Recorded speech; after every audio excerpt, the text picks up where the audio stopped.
Hello, everyone. Welcome to Treasured, a channel that is meant to inspire, encourage, and empower women around the world.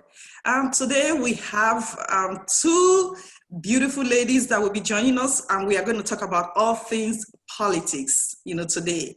Since we just had our 2020 presidential election, and everyone is still, pretty excited and involved in the politics, and we're still in the mood. So I decided to talk to two young ladies, and they are both professionals. They are Peju Oluwole and Deborah Kala. Welcome to the show. Thank you. Hi. Hello. And today we're going to do two parts of this show. I want to speak with both of you. Both of you are registered Republicans, right? Yes. And the other video, I'm going to talk, with, Democrats, as well. So we give, both parties the same platform and equal time, to speak. And viewers would like to hear, from you. We just had a huge, a presidential election, and everyone was so involved, and emotions were running high. And I'm very sure, that both of you, both of you also voted, right? And both of you are, young voices in the Republican Party. So I just want to find out from you, actually, what is your take about the election that, we just, concluded? Well, as a whole, I think this is probably one of the most controversial, crazy, most young generation involved election. We've had all these underlying topics and factors that maybe we knew were issues, but I don't feel like those things actually arised or came to the surface until we had, Trump and Biden running as presidential candidates. So more of maybe the controversial topics we don't really talk most about, or a lot of the things that we try to bury under or were not, really brought to our attention. This election really brought those things forward and allowed not just the church, but even, people who have a secular perspective to kind of wake up and think more and have more conversations about some of those things we were not talking about before. So this was definitely a very monumental election. So true, yes. And I would say the same also specifically because this year we had lockdowns because of the virus. Yes. And I believe that really allowed people to have more time to dig into the political arena, to try to understand what's going on and how to vote. Because I think in the past, people were just, first of all, in the past, a lot of young people were not even involved in politics. They didn't care at all. Yes. And then in the past, most people were saying that they would only vote based on character, like the person, if they like the person, if the person looks eloquent or looks nice, good, whatever, that's how they would vote. But this election was totally different. It was just it involved a lot more than just personality. So why so? Why do you think it's so different? Because I believe that one of the candidates, first of all, who is Trump, when he started running in 2016, he actually came and shook the water. Okay. He shook everything for everyone. So whoever didn't care about politics had to care about politics because there was something new that entered in the political arena. We were all used to feel like politics was boring, but I guess him getting into politics actually made it fun. Okay, so do you really think, no, I get it, which is true. And because of, he's such, a controversial, figure. Now, do you really think that, people actually got what they bargained for? Was that what they were expecting when they voted him in? Or they were expecting, maybe they needed somebody to just shake up the political, to shake up things in Washington. Maybe they needed that. But did you think that they were ready for everything else that came, with his administration? Do you really think that people were prepared for that? Or maybe initially they thought, oh, he's just saying these things, he's never going to do them. But what do you think? I hope I heard your question, because we had a little bit of a connection problem. But I believe that him getting into politics, actually being an outsider, exposed the things that we thought we knew about politicians. So that's what I believe. That's the shaking the water that I'm talking about. Yeah. And even the way he was talking, the way he was expressing himself, the things that he was saying, we've never heard anyone in politics say those things, or even say those things in that manner. So I believe it's in that way that it actually shook the water, because it was something new. And then sometimes when you're looking at something within the realm or the spectrum of it, it's hard for you to see maybe the root issues or the problems. And a lot of times people kind of come at Trump like, well, this guy isn't a politician. Well, sometimes for us to see certain things, we need somebody outside of the realm who's maybe observing and seeing to kind of address certain things. So I think it's good to get someone or something outside of the realm of it to look at it from a different perspective. Yeah, because based on our experience, during the last 4 years in his administration, and with the election that we just had, and I was wondering, I was really curious to talk to, Republicans, those that actually voted for him. I wanted to find out what was the driving force behind you voting for him, the motivating factor. I'm telling you, I was like, are you serious? 70 million people still voted, for this guy. But I'm like, you know what? I want to talk to Republicans. I want to hear, your perspective. What was driving you, to the polls to say, okay, I need another 4 years of this guy? What do you tell, our viewers? What the reason why you still, after 4 years of the most maybe, tumultuous administration and, the roller coaster, and it was kind of like almost exhausting for everyone, the day-to-day drama and everything that, and after that, I was like, didn't you guys get, tired of all of that? What still made you go back to the polls and say, you know what, I'm still going to pull the lever, for this guy? So there's so many reasons that we'll never be able to tell them all, but I would start with one, which everybody could think that it's not important, but it actually is. The fact that he was saying out loud things that most of us were thinking. So first of all, such as calling out politicians that are all talk, no action. Yes. They come around, they make promises, they say they will do this and that, but then once they get voted in, they don't do what they said they were going to do. He called them out. Also calling out the news media, the fake news media.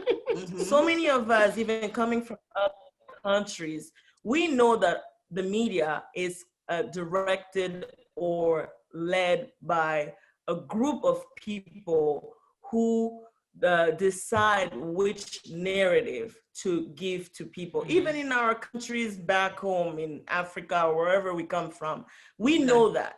So we used to think that in America it's different because, it's America. But him calling them fake news actually really exposed that it's real. They're fake news. If you sit down and you mentioned the drama, all the drama that were going on, but if you sit down and look, he was not always the one instigating the drama. They were the one trying to look every bit.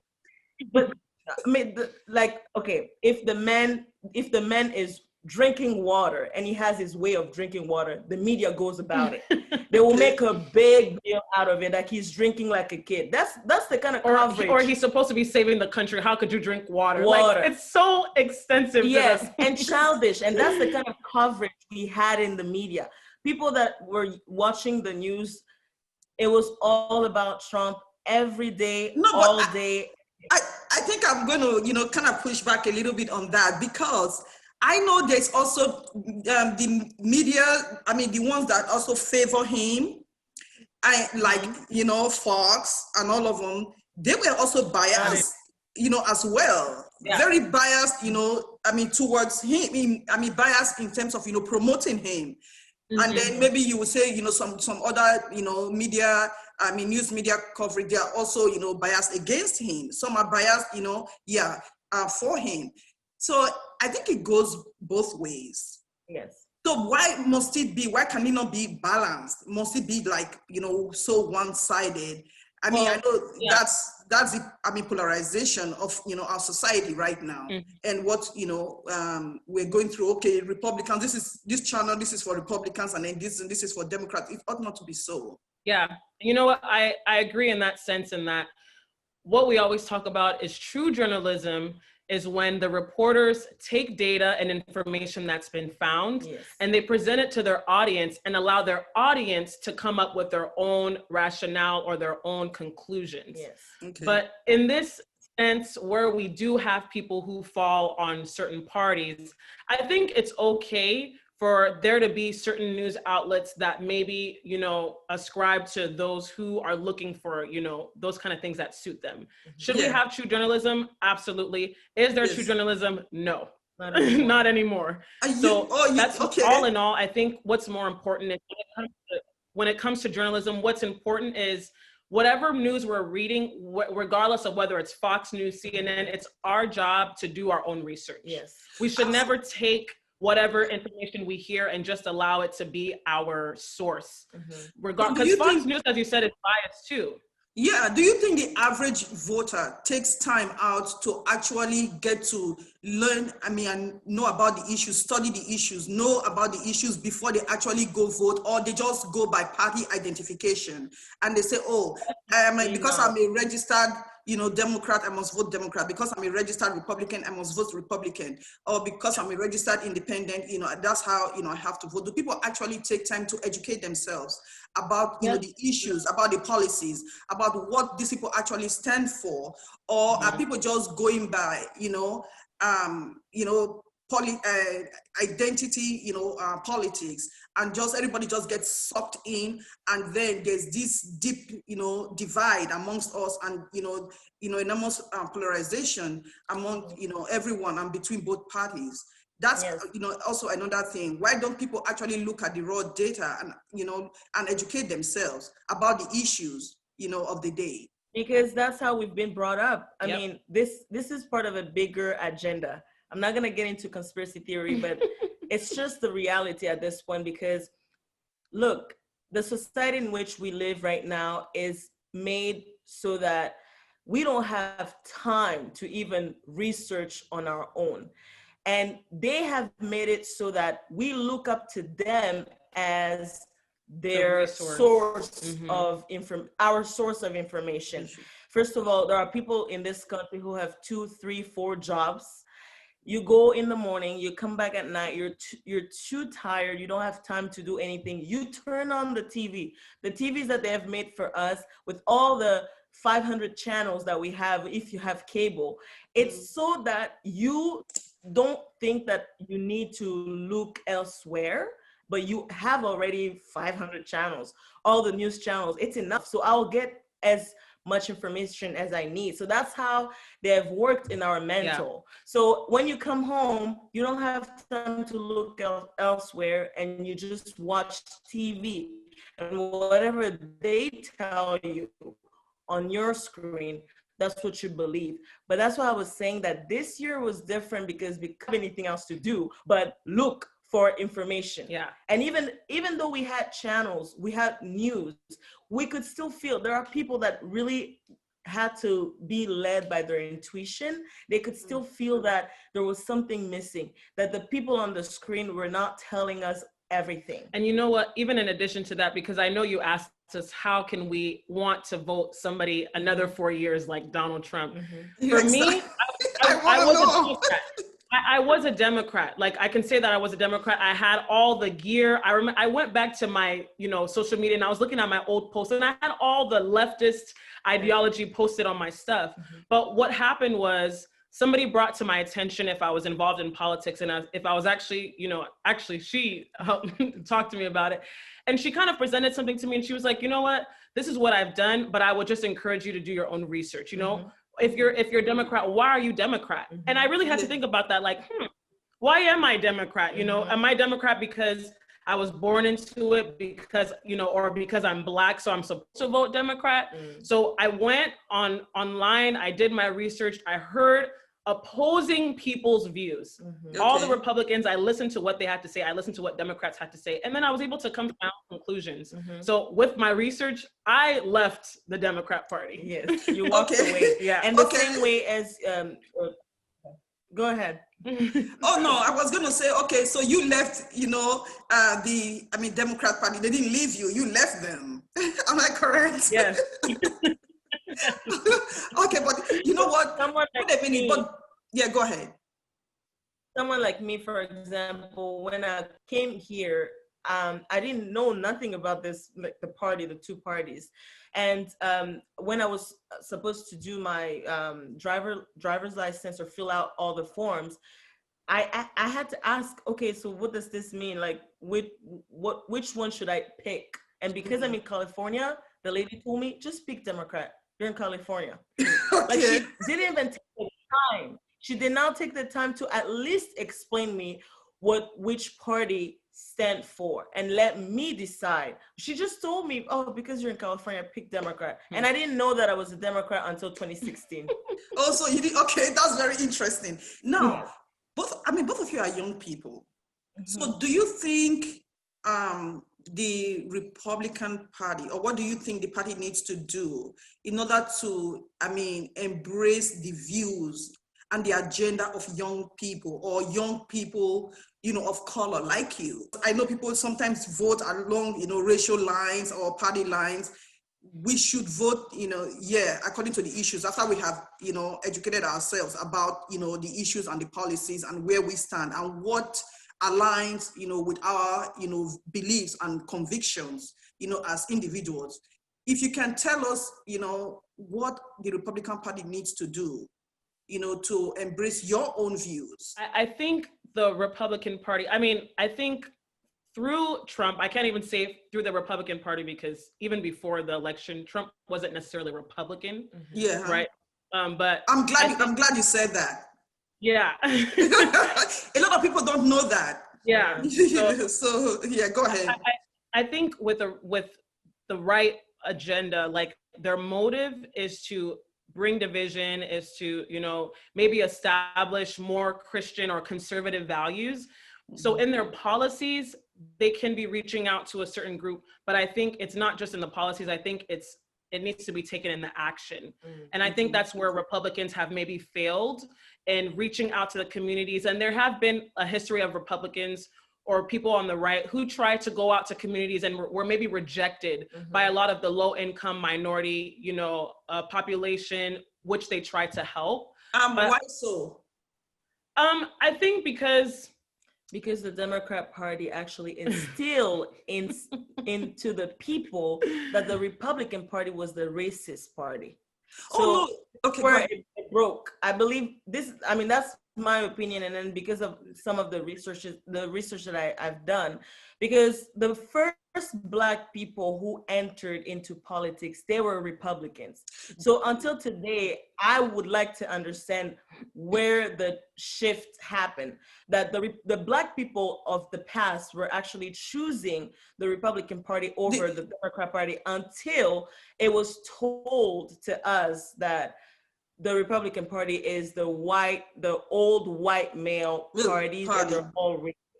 Yes. Yeah, and people have to study the history, because some people really don't know, the history, of America. When they study the history, then they'll get to, actually know which party actually, was actually wanted, slaves, slavery abolished, and the ones, that wanted, that, to continue. So I'm glad you actually, mentioned that.